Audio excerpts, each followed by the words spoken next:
Начало марта, и для мужчин наступает очень беспокойная пора. Дело в том, что скоро 8 марта, и каждому мужчине хочется сделать хороший подарок своей женщине.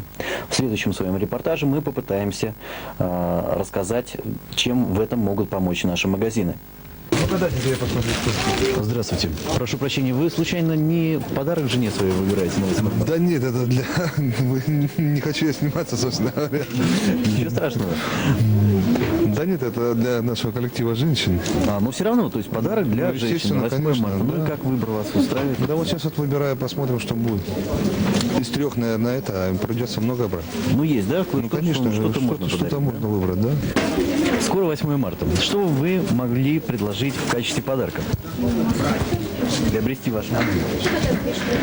В нашем отделе, мы делаем такие подарки, вот посмотрите, пожалуйста. Здесь входит брошь, губная помада, свечи.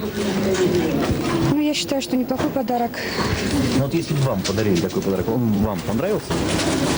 Ну, как сказать, ну, я, например, не отказалась бы.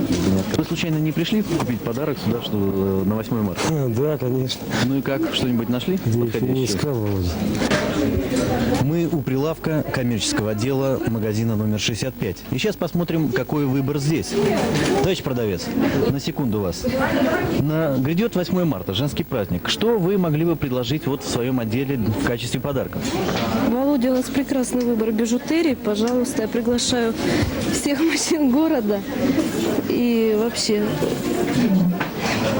То есть этот ассортимент должен понравиться женщинам, если им подарят. ну, конечно.